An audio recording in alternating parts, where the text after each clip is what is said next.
কি হচ্ছে? অনিয়াজ খুবই অস্বস্তিকর পরিবেশ, গরমে শুধু ঘেমে যাচ্ছে, দ্বিগুণ নিয়ে নিয়ে ঘুরছে। কি হলো, ভালো লাগেনি?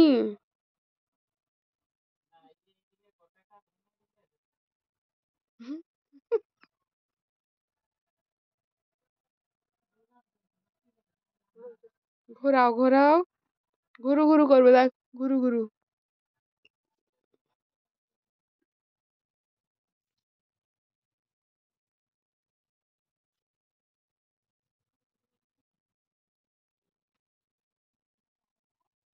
এইরকম ঘুরতে পারলেই বাস। Hi hi everyone, good morning, welcome and welcome back to it another video. এখন বেজেছে 10টা, জাস্ট কিছুক্ষণ আগে ঘুম থেকে উঠেছি ওই 9:40 নাগাদ। তারপরে সকাল থেকে শুধু বাড়ির এ সাইড থেকে ওই সাইড পায়চারি হয়ে যাচ্ছে। অনেক কাল রাতে একেবারেই মানে ভালো করে ঘুমোয়নি, তো ঘুমোতে ঘুমোতে বেজে গিয়েছিল 4টা। তারপর 5টার সময় ঘুম থেকে উঠে পড়েছিল, আবার ঘুমিয়েছিল। 7টা থেকে 8টা পর্যন্ত এইভাবে পায়চারি দিলাম অনেকে নিয়ে, একেবারে রুমের মধ্যে থাকতে যাচ্ছিল না, রুমের বাইরে শুধু আসতে যাচ্ছিল। তো রুমের বাইরে এনে কিছুক্ষণ ঘোরানো হলো, ঘোরাঘুরি করলো। তারপরে আমি নিয়ে ঘুরছিলাম প্রায় ওই 30 মিনিট মতো। তারপরে কাকিমা নিয়ে ঘোরালো কিছুক্ষণ। তো সকালবেলা 8টা থেকে এখন প্রায় 10টা বাজতে যায়, সারাক্ষণ আমাদের পায়চারি করেই কেটে গেল। তো অনি এখন একটুখানি ঘুমিয়েছে। অনেক ঘুমানোর পর আমরা হচ্ছে যে একটুখানি ব্রাশ করলাম, ফ্রেশ হলাম, সকালে ব্রেকফাস্ট করলাম। সকাল থেকে কিছু বানানোর টাইমও হয়নি, তো নর্মাল হচ্ছে যে মুড়ি আর ছোলা আলু সেদ্ধ করেছিল, ওটাই খেলাম। আমাদের তো বেশিরভাগ দিনের ব্রেকফাস্ট মুড়িই হয়, তো সেটাই খেয়েছি। অনি আজকে একটুখানি বেশি ঘ্যান ঘ্যান করছে, জানি না কি হয়েছে। কাল রাত থেকে এটা শুরু হয়েছে, নর্মালি ও জেগে থাকে কিন্তু এতটাও ঘ্যান ঘ্যান করে না, মানে শুধু ওই কোলে কোলেই থাকতে চাচ্ছে, ঘুরতে চাচ্ছে বাইরে, সেরকম আর বিশেষ কোথাও যেতে চাইছে না, খেলতে চাইছে না। তো তার জন্য একটুখানি ঘুমিয়েছে। আমার মনে হয় যে ঘুম হচ্ছে না হয়তো, তো তার জন্যই হচ্ছে, বা হয়তো কোনো পেটের প্রবলেম হলেও হতেও পারে, যেগুলো বাচ্চাদের নর্মাল কলিকের প্রবলেম হয়ে থাকে। তো যাই হোক, এখন সকালে ব্রেকফাস্ট করে নিয়েছি। আর এতটা লেট করে, মানে প্রায় 10টা বাজতে যায়, মানে এতটা লেট করে ঘুম থেকে ওঠা এটা এই প্রথমবার হলো। এটা একেবারেই নইলে হয় না, নইলে আমাদের দেরি হয়, সেটা ওই 7:30 8টা এরকম টাইমটুকুই হয়, কোনোদিন 10টা বেজে যায় না, যেটা আজ হচ্ছে যে বেজে গিয়েছে। অনেকটাখানি দেরি হয়ে গিয়েছিল। এখনো পর্যন্ত সবে এই 10টার মধ্যে আমরা সমস্তটা মানে কমপ্লিট করলাম।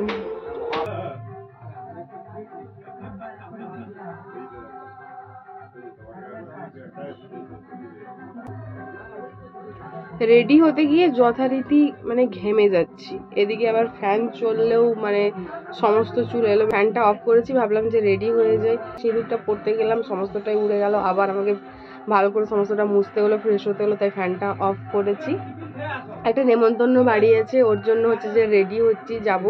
সবে স্নানটা সেরে এসেছি, তার জন্য চুল একেবারেই ভেজা রয়েছে, তাই ফ্যানটা চালিয়ে ভাবলাম শুকনো করে নিই, রেডি হতে হতে যতটা শুকনো হয়ে যাবে তারপর হাত খোপা করে বেরিয়ে যাবো, কারণ বাইরে ভীষণ রকম গরম, চুল ছেড়ে একেবারেই যাওয়া যাবে না। কিন্তু সেই বিপত্তি হয়েছে, সিঁদুর পরতে গিয়ে পুরো মুখ লাল হয়ে গেল, আবার মুখ মুছলাম, আবার একটুখানি সানস্ক্রিন সমস্ত কিছুটা করলাম। যাও, এখন রেডি হচ্ছি। তো পুরোপুরি রেডি হয়ে গিয়েছি। আজকে রয়েছে নেমন্তন্ন পাশের বাড়িতে, গোপালের ভোগে প্রসাদ খাওয়ার নেমন্তন্ন রয়েছে। এখন হচ্ছে যে যাব, অনিকে নিয়ে কাকিমা বাড়িতে থাকবে, আমি বাকি জেঠিমা কাকিমা বৌদি সবাই যাচ্ছে, তাদের সাথে যাব। সবাই একটুখানি এগিয়ে গিয়েছে, ওই যে রেডি হতে গিয়ে আমার অবস্থা একেবারে নাজেহাল হয়ে গিয়েছিল, তার জন্য আমার একটুখানি লেট হয়ে গিয়েছে। এখনো পর্যন্ত চুলটা শুকনো হয়নি, তো তার জন্য মানে ওয়েট করছি, একটুখানি শুকনো না হলে বাইরে যাব, ঘাম দিবে, তো চুলটা আবার সেই বাজে রকম একটা গন্ধ শুরু হয়ে যাবে। তো একটুখানি চুলটা শুকনো করার জন্য রয়েছি, শুকনো হলে হাত খোপা করবো, বেরিয়ে যাব। বেশি দূরে যাব না, সামনেই যাব, কিন্তু ওই ভোগের প্রসাদ মানে অনেক নিমন্ত্রিতরা হবে, আর ভিড়ও হয়। এই গরম পড়ার সাথে সাথেই মহোৎসবের শুরু হয়ে যায়, আর ভোগের প্রসাদ খাওয়ার নেমন্তন্ন প্রায় এবারে থাকতেই থাকে। আমি বুঝতে পারি না আজ অব্দি গরমকালেই কেন এই অনুষ্ঠানগুলো হয়। সবাই চলে গিয়েছে, আপাতত একাই যাচ্ছি, এত ভীষণ রোদ, ভাবছিলাম একটা ছাতা নিয়ে নিলেও হতো, বাট এখন তো বেরিয়ে পড়েছি, তো এখন যাচ্ছি। প্রসাদ খেয়ে সবে জাস্ট বাড়ি ফিরলাম। যেমন ভীষণ গরম তেমনই ভীষণ ভিড়, এত ভীষণ গরম লাগছিল। তারপরে এত ভিড়ে যথারীতি ওই ধাক্কামুক্কি করে প্রসাদ খেতে হয়, ওরকম করেই প্রসাদটা খেলাম। তারপরে ঝটপট করে বাড়ি চলে এসেছিলাম। এতটাই গরম লাগছে যে চোখে মুখে এসে জল নিয়েছি, তাও যথারীতি এইরকমভাবে ঘেমে যাচ্ছে। ওড়না নিয়ে রেখেছি, বারবার ঘাম মুছছি, কিন্তু এরকমই অবস্থা হচ্ছে। এই তো সবে গরমের শুরু হয়েছে, তো এরপর পুরো গরমকালটা কীরকমভাবে গরম যাবে আজকের দিনের কথাটা ভেবেই গাটা একটা কেমন কেমন মানে গোলানো শুরু হয়ে গেছে।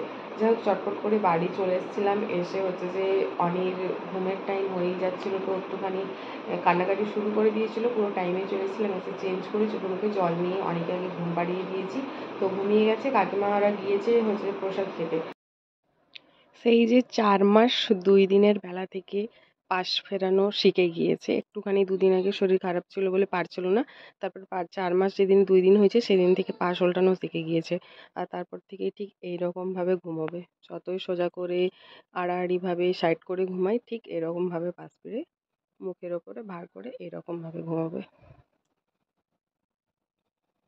তো অনেক ঘুমোচ্ছে, ভাবলাম যে ওর সাথে একটুখানি ঘুমিয়ে পড়ি, কারণ কালকে রাত্রে জাগা হয়েছে। তারপর সকাল থেকে উঠে পায়চারি দিতে দিতে অনেকটাখানি সময় মানে গিয়েছে, তো একটুখানি ঘুম পাচ্ছে। আর এখন একটুখানি ঘুম বেশি, মানে দুপুরেও একটুখানি ঘুমোতে হয়, এরকম একটা ব্যাপার হয়ে গিয়েছে। তো ভাবলাম ঘুমোবো, কিন্তু আমার এই কটা দিন এত ব্যাক টু ব্যাক পার্সেলগুলো এসছে, যেহেতু সামনেই ছেলের অন্নপ্রাশন। তো অনেক কিছু অনলাইন থেকে অর্ডার করেছি, সেগুলো সমস্তটা পরপর এসছে। প্রত্যেকটা ঠিক দুপুরবেলাতেই আসে। এই ভর দুপুরে কেন পার্সেল দিতে আসে সেটাই আমি বুঝতে পারি না। যাই হোক, ওনাদেরও কাজ যেমন টাইম থাকবে সেরকমই আসবে।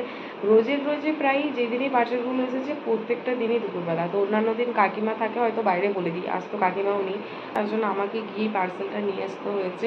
আমি অন্নপ্রাশনের জন্য অনলাইন থেকে কিছু শাড়ি অর্ডার করেছিলাম। এখন যেহেতু সমস্তটাই অনলাইনে নেই, তো ওখান থেকেই কটা শাড়ি এসেছে।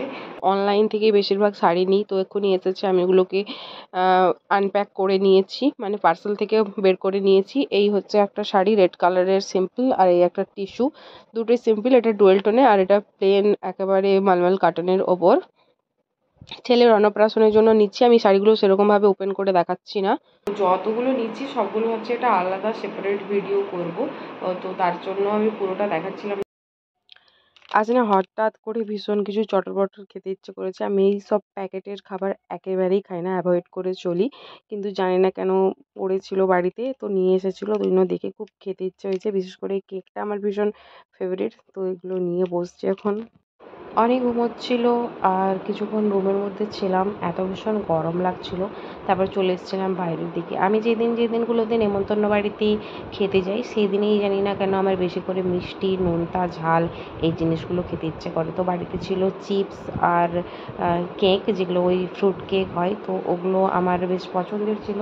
তাই ওগুলো নিয়ে এখন চলে এসেছিলাম, বাইরে বসে বসে খাচ্ছিলাম। এরকম প্যাকেটের খাবার আমি তেমন প্রথম থেকেই খেতে অভ্যস্ত ছিলাম না, কিন্তু মাঝে মধ্যে খেতে ইচ্ছে করে। তো আজ খেতে ইচ্ছে করলো, তাই দুটো জিনিস আজ খেয়ে নিলাম।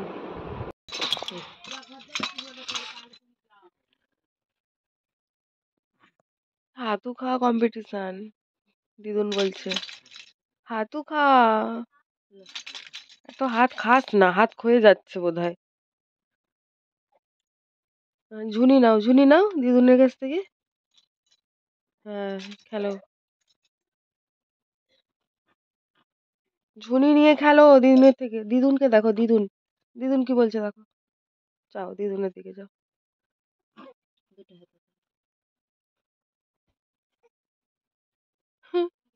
সবকে খাবে, ঝুনিটাকেও খাবে।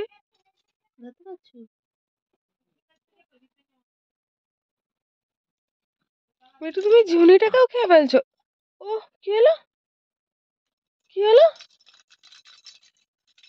কি হলো, কি হলো? হ্যাঁ, হাসি হাসি।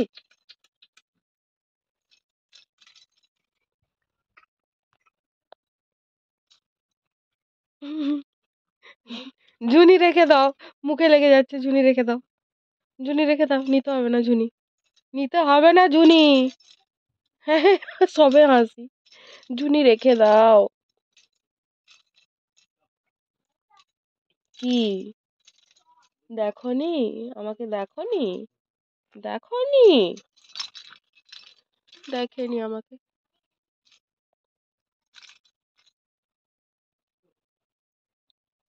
বোন এখানে পরোটার জন্য আটাটা হচ্ছে মেখে রেখেছিল, সেটা বেলে নিচ্ছি। পরোটা ত্রিভুজও হয়ে থাকে, কিন্তু আমরা আজ হাতে টাইম ছিল না বলে গোল পরোটাই করছি। তো এখানে গোল গোল করে বেলে নিচ্ছে, পরে হচ্ছে যেগুলোকে ভেজে নেবো। ভাবছি একটুখানি ঘি দিয়ে ভাজবো। তো ওর ওখানে পুরোটা বেলানো হয়ে গিয়েছে। আর এখানে 4 রকমের sauce, dark soya sauce, green chilli sauce, red chilli sauce আর টমেটো কেচাপ রয়েছে, যেটা এখানে আমি 3টা পাত্রে নিয়ে নিয়েছি। আর এর সাথে এই সাইডে যে সাদা সাদা যে গোলানো জলটা রয়েছে, ওটা হচ্ছে কর্নফ্লাওয়ার গোলানো জল, যেটা জলে 1 চামচ কর্নফ্লাওয়ার দিয়ে গুলে রেখেছি।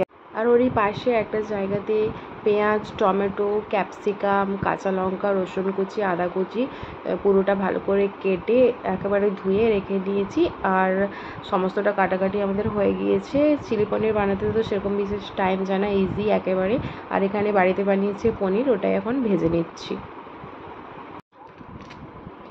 চিলি পনিরটা বানাতেই ছিলাম, তো সমস্ত জোগাড় তো করে রেখেইছিলাম। তারপরে সমস্ত মশলাপাতিগুলো মিক্স করেই রেখেছিলাম। তো বাকিটা বোনকে বলে দিয়েছি কীরকমভাবে করতে হবে। তারপরে এখন চলে এসেছিলাম অনির কাছে। অনি ঘুমিয়েছিল বলেই গিয়েছিলাম চিলি পনিরটা বানাতে, কিন্তু হঠাৎ করে ঘুম থেকে উঠে এত জোরে ভীষণ কান্নাকাটি শুরু করেছে। সচরাচর কোনো দিনই অনি এরকম করে না, জানি না কেন এরকম করছে। তো কাকিমা ছিল সাথে, ঘুমিয়েছিল। ও ঘুমিয়ে থাকলে, পাশে কেউ ঘুমিয়ে থাকলে ও উঠে পড়ে এইভাবে কান্নাকাটি করে না। তো কাকিমা ঘুমিয়েছিল, কিন্তু কাকিমার দিকে ও না তাকিয়েই সোজাসুজি চোখ বন্ধ করে মানে কান্নাকাটি করতে শুরু করে দিয়েছিল। তো এখন আমি ছুটে চলে এসেছিলাম অনির কাছে। বোন তারপরে এখানে এসেছিলো, ওকে বাকিটা বলে দিচ্ছি। এখানে অনির সাথে কথা বলতে বলতেই কিন্তু আমি রেসিপিটা বলে দিচ্ছি। আর অনি ভাবছে যে আমি ওর সাথে কথা বলছি। এভাবে হাসতে হাসতেই আমি বোনকে পুরো ব্যাপারটা বলে দিলাম যে কীভাবে কী করতে হবে না হবে। আগেই ওকে বলেছিলাম, তারপর আবার বলে দিলাম। কেন কান্নাকাটি করলো সেটা তো বুঝতেই পারছি না। আর হচ্ছে যে আজকে সকাল থেকেই তো বিশেষ অসুবিধা করছে। পেটের প্রবলেমটা কি সত্যিই এত ভীষণভাবে হচ্ছে যে এত ভীষণ কান্নাকাটি করছে? নইলে অনি এতটাও কান্নাকাটি করে না। তো কাকিমা প্রথমে নিয়ে রেখেছিল, কাকিমা থাকতে থাকতে পাশে ঘুমিয়ে পড়েছিল। তো আজ তো দুপুরবেলা ঘুমানোও হয়নি, আর সন্ধ্যাবেলা তো কিছু না কিছু খাই, সেটুকুও খাওয়া হয়নি। খিদে ঘুম দুটোই পাচ্ছে, কিন্তু অনি তো এবার জেগে রেখেছে। বোন ওদিকে বাকিটা বানিয়ে ফেলেছে, ভাবছি খেয়ে ফেলবো। তো বোন এখানে খাবারটা নিয়ে চলে এসেছিলো, পরোটা যেটা ঘি ভেজেছিলো, আর দিকে চিলি পনির। রাতের ডিনারটা এখন করে নিচ্ছি, তারপরে অনেক সাথে কত রাত পর্যন্ত জাগতে হবে জানি না। তো আজকের জন্য ভিডিওটা এতটাই, দেখা হবে অন্য একটা ভিডিওতে।